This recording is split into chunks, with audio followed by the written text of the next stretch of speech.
Hello and welcome to another episode of Sermon Braindump. My name is Scott Dalen, an ELCA pastor in Southwest Iowa, and I present these videos every week for a couple of different reasons. The first of which is take my brain out of the mode of background work over the course of the week and move into the process of writing and preparing the sermon that I will preach to my congregation for the weekend. That's the first reason. And the second is just to allow you, the viewer who have come across this video for whatever reason has brought you here today, to gain some different insight into the assigned text for the week.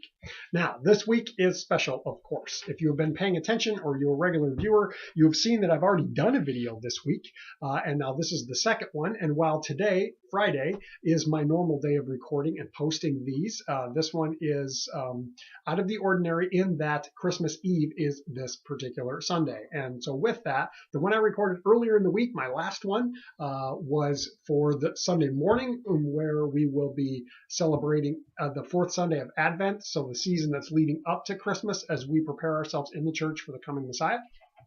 That's Sunday morning. That video already happened.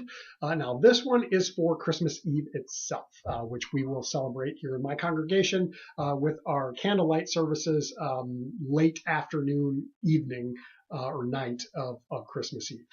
So that is kind of what's happening this particular year, with Christmas not following on.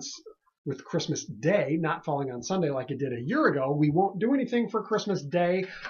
So Christmas Eve is kind of the big celebration for us. But again, morning and afternoon, evening with two different focal points. This one's the evening. So Merry Christmas, everyone. We are there, or we're practically there, at least for what this is. We even though here in the church we always try and steer clear of saying Merry Christmas early because Advent is preparation and we don't want to skip over Advent, Merry Christmas. You know, it's all good. It's the holiday season. It's the Christmas season. We're preparing ourselves by seeing what it is. So Merry Christmas, everyone. That was weird. I don't care. Let's move on.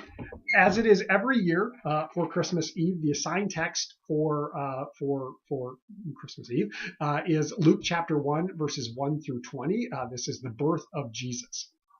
I've done several videos on this same one before, several episodes of Sermon Braindump back through the years. You can go back and find them. I think this is my fourth one that since I've been doing these Sermon Braindumps. So holy smokes, I've been at this for a while now. But anywho, the assigned text is, as I said, Luke 2, 1 through 20. Now, compared with the other Gospels, Luke gives us the most detail in and around the birth of Jesus, the things that are happening around it.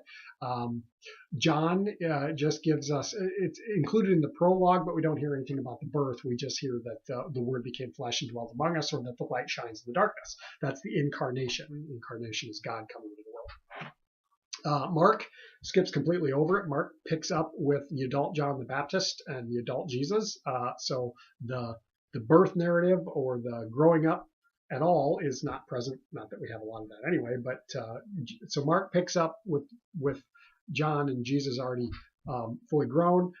Matthew does give us a very brief snippet of the birth, but that's a side, almost passing comment as we hear about the angel appearing in a dream to Joseph, and as Joseph is kind of freaking out because he's found out Mary's pregnant and they aren't married yet, and this poses an issue. So there's the angel is basically telling Joseph, hey, don't be afraid to take Mary as your wife. This is of God. This is a good thing. And then we hear in passing that they were married, but they had no relations until her child was born, and they named him Jesus. That's kind of so that's Matthew. Luke is the big one, where we actually hear quite a bit. Now, the entire first chapter of Luke is aimed at kind of a back and forth juxtaposition of the events surrounding John the Baptist and his birth, as well as the preview of his birth, along with Jesus, of course. We know from this that they are related, that Elizabeth, who's John's mother, and Mary are relatives. We know that there was an angelic announcement preceding the pregnancy and birth of John to his dad, who was a priest named Zechariah, that the angel Gabriel appeared to him. Then we also hear that the angel Gabriel appears to Mary and tells her what's going on. That's the assigned text for Sunday morning, which was in the last video. So if you want to catch that, go ahead and check that out. So all of that's going on. So there's this back and forth happening of John and Jesus, and the events that lead up to them and surround them. That there's this connection, that they are interwoven together in what God is doing. That John serves a very important purpose, that he is set aside for an important purpose. He is not Jesus, he is not the Messiah, and yet his role is still important. So all that is kind of the background leading up here to chapter 1. The thing to remember about Luke, Luke wrote his gospel to a person named Theophilus. Theophilus literally means friend of God. We hear about this in the very opening part of Luke, and then the same thing in Acts, which Luke also wrote. But it's in order to lay down an orderly account of the things that you have heard, so that you may believe these things that you have heard. So the story is aimed at the gospel of Jesus, the story of Jesus. And whenever it was written, and Luke is thought to be written about the year 100, give or take 20 years either way. But decades after the fact that these stories have been passed down from person to person through oral tradition, and now this Theophilus has heard them, and so Luke wants to lay out an orderly account. Luke is sometimes considered to be the quote-unquote historian in terms of Gospels, and that's really on display here in the opening, that we hear that Luke is placing this event into a specific period in history, and there are some historical things which, scholars are like, some of these details don't quite line up, and that's okay, but that's what Luke's trying to do, is really aim this at a specific. This is a real event that happened at a specific point in history, and as we look back, there's evidence that points that direction. So that's, I think, what Luke's going to do. Let's jump in. I'm going to kind of go section by section or chunk by chunk, and I'll just give some details as we think about it. And again, I've talked about a lot of this stuff before, so if you want to go back and catch some of those videos, you can find them. I don't know the numbers off the top of my head, but searching back, you can find them anytime I talk about Luke 1 through 20, or Luke 1 through 20, Luke 2, 1 through 20, Christmas Eve, that's what we're talking about. Okay. In those days, a decree went out from Emperor Augustus that all the world should be registered. This was the first registration that was taken while Quirinius was governor of Syria. All went to their own towns to be registered. Joseph also went out from the town of Nazareth in Galilee to Judea, to the city of David called Bethlehem, because he was descended from the house and family of David.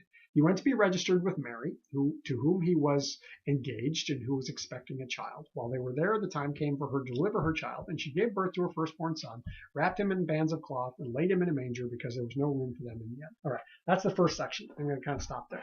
So again, we hear Caesar Augustus, Emperor of Rome, makes the decree that all the world should be registered. Well, what purpose does that serve? Basically, it's a way for them to get a better handle on who's out there so they can tax them. It's really all about taxes, and it's updating their records for taxes, tax purposes. So there's that, and then we hear this little bit about Quirinius being governor of Syria. Thinking about Israel or Judea or whatever we want to say it, at the time of Jesus, at the time of the turn of the first century, they were controlled by the Roman Empire, and they were in the region of Syria. And then, of course, there was the king of Israel, who was the family of Herod. Herod the Great was around that time.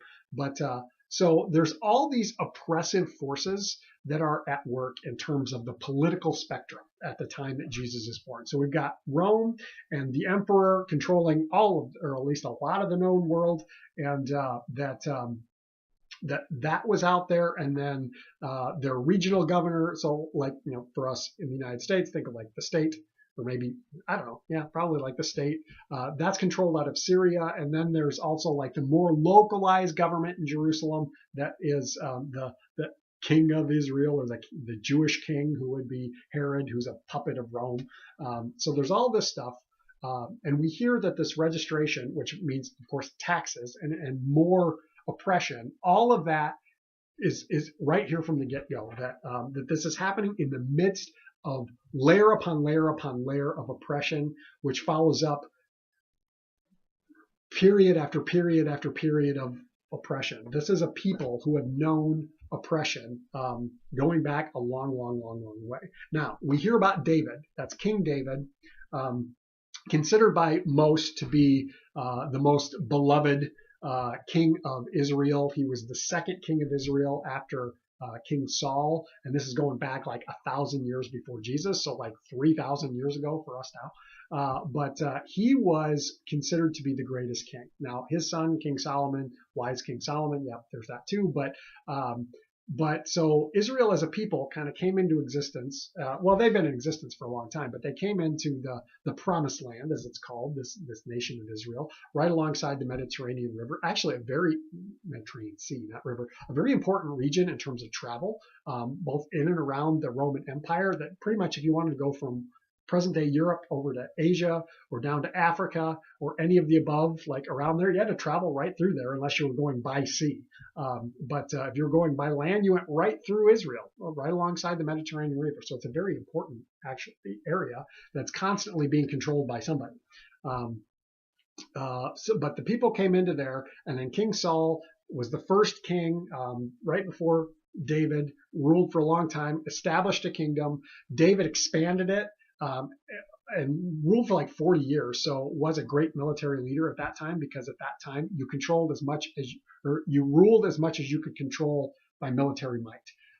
And then Solomon was after that, and then right after that everything went to pot, and things went downhill. And then we had the inbreaking of various larger empires that would come in and take over. We had the Assyrians, the Babylonians, the Greeks, the Persians. They were all in there, and eventually the Romans.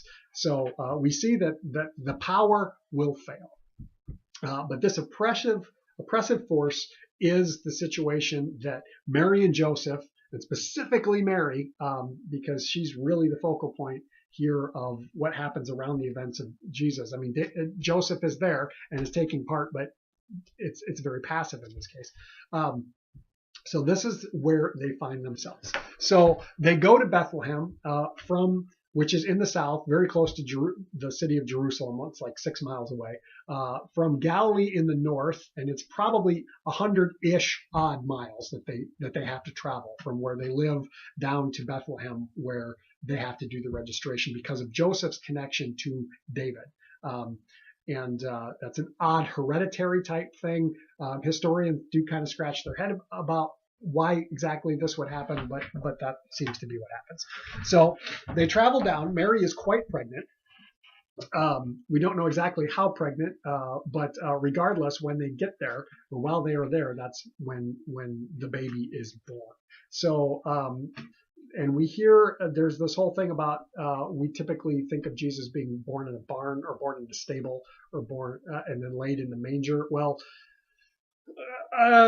the Greek is a little different with that. Our modern translations are how we think of them or how we picture them in all of our Sunday school pageants every year. A little bit off, and I've talked about that in past videos. You can go back and find it real briefly. Is there was always an area right inside the door of the house where you would bring your animals in the wintertime so they would freeze to death, and then you would go up some steps into the dwelling place, and then like all the individual like rooms where parents and then sons and their wives, as they got married, would branch off of this main dwelling place or common room or a living room, whatever you want to call it. So when we hear there was no place for them in the inn, the Greek is actually, there was no place for them in the dwelling place. So basically, so it sounds like they're in a crowded house, and so there was nowhere else to lay the baby. So when the baby is born, she lays him in the manger because it's right there. So that's real quick what that's about. All right, I'm gonna go on now because I'm already getting long-winded. In that region, there were shepherds living in the fields, keeping watch over their flocks by night. And an angel of the Lord stood before them, and the glory of the Lord shone around them, and they were terrified. But the angel said to them, "Do not be afraid, for see, I am bringing you good news of great joy for all the people. To you is born this day in the city of David a Savior, who is the Messiah, the Lord. This will be a sign for you. You will find a child wrapped in bands of cloth and lying in a manger." And suddenly there was with the angel a multitude of the heavenly hosts, praising God and saying, "Glory to God in the highest heaven, and earth peace among those whom he favors." When the angels had left them and gone into heaven, the shepherds said to one another, "Let us go now to Bethlehem and see this thing that has taken place, which the Lord has made known to us." So they went with haste and found Mary and Joseph and the child lying in the manger. When they saw this, they made known what had been told to them about this child. And all who heard it were amazed at what the shepherds told them. But Mary treasured all these words and pondered them in her heart. The shepherds returned, glorifying and praising God for all they had heard and seen as it had been told them. All right, so that's it. Sorry, I was reading through that real fast. I'm trying to get through a lot of stuff here and trying to keep it as short as possible. Okay, so the child is born, and now the official heavenly pronouncement or announcement is proclamation is going out. And instead of going where we would expect, like to the royalty or to the powers that be in Rome or to the priests in Jerusalem in the temple, to all the places you expect, that's not where it happens. It goes out to these shepherds. Now, shepherds were the shifty lowlifes of the first century world that oftentimes, there might have been something going on. So they were regulated that they had to go work with the sheep. They lived outdoors with them. And if you know, sheep have a very distinctive smell. And if you work around them and work with them and are constantly in contact with them, you smell like a sheep. And that's a smell that carries. And so whenever a shepherd would come into town, they wouldn't even have to announce themselves because the smell of the sheep would precede them. People would smell it upon you. They can smell your otherness, your not so greatness. Sorry, I got to wipe my nose here. Tis the season for head colds. But you could smell that upon them. So and you would know without even being announced that, oh, those are shepherds. So we're going to keep our eyes on those. But these are the witnesses, the first witnesses of the birth of the Christ child. And they received the announcement. Behold, I bring you good news of great joy. I love the Greek in that. It's euangelon, I'm mispronouncing it slightly, but it's where we get the word evangelical. Evangelical, despite our present 2017 understanding of it here in the United States, evangelical means bearer of the good news or bringer of the good news. That's why Martin Luther years ago said, don't call yourselves Lutherans, call yourselves evangelicals, because it means bringer of the good news, and we all proclaim the good news. This good news is for all people, and it's to you is born this day in the city of David a Savior who is the Messiah of the Lord. Notice Jesus is never actually named in this, which I think is kind of funny, but he is called the Messiah, he is called a Savior, and he is called the Lord. These three titles, and I focused on that in past sermons for this. I probably won't really hit on that this time around, but something amazing is happening. And the first we hear that the shepherds are freaking out because angels show up. And something tells me when an angel shows up, it's freaky for whatever reason, because we always hear about the angel then saying, don't be afraid or fear not or whatever. So they receive this good news. And then when the angels depart from them, they go and they see. And they find Mary and Joseph and they find the baby. And I love it. It's the sign for you that this has happened is that this has already happened, because they go and they find exactly what they are told happened. And they share what the angels have said about them. All those present hear it, and we hear that Mary treasures it in her heart. And I always kind of wonder about that, because here she is, this young girl. She's probably like a junior high or teen or high school aged girl. Has just had a baby out of wedlock. Is way far away from her home and family and everything that she knows, and is stuck in amongst a bunch of strangers, and has this happen. And then not only has it happened, but she's worried about everything going on, and then a bunch of shifty lowlifes smelling like sheep show up and are like, hey, show us your kid. And I question whether or not she's all like, oh, this is so wonderful. But regardless, through all of this, the point that I'm going to probably go with in this particular sermon, and I've talked about this before, but I think it's important, is that in the midst of this utterly ordinary event that happens, that should have raised no hoopla at all, this random baby born to random backwater people in the middle of a oppressed region of the Roman Empire 2,000 years ago, we shouldn't care the least bit about it, and yet we still do. And why is that? And it's because in the midst of this ordinary, God is doing something extraordinary. That God is making things new. God is doing that which we cannot accomplish on our own. God turning everything on its ear. Now, there's a lot of background here that I could really try and dive into that I don't really have time for. But it's this idea that in the middle of oppression, God will be with, God will stand with, God will appear with those who are oppressed. And that our earthly idea of power, of strength, of might, of the powers that be in the world, namely Rome or Syria or whatever, those political things I was talking about before, those are temporary. Those will be torn down if we look at the long game. And yet God is doing something new, and God is inviting us into something new. In the midst of this ordinary event, God does something extraordinary, something that's beyond measure, something that's beyond anything that's ever happened before. God is telling a new story in the midst of this very old, very familiar story. That's the direction I'm probably going to go with this. If you have thoughts, questions, comments, by all means, throw them down in the comment section. We'll continue the conversation that way. Otherwise, I hope you have a Merry Christmas, a blessed celebration with those that you love and care about. I won't have a video next week. I'm actually going to be off, so we'll be back in a couple of weeks. But we'll catch you next time, and God bless.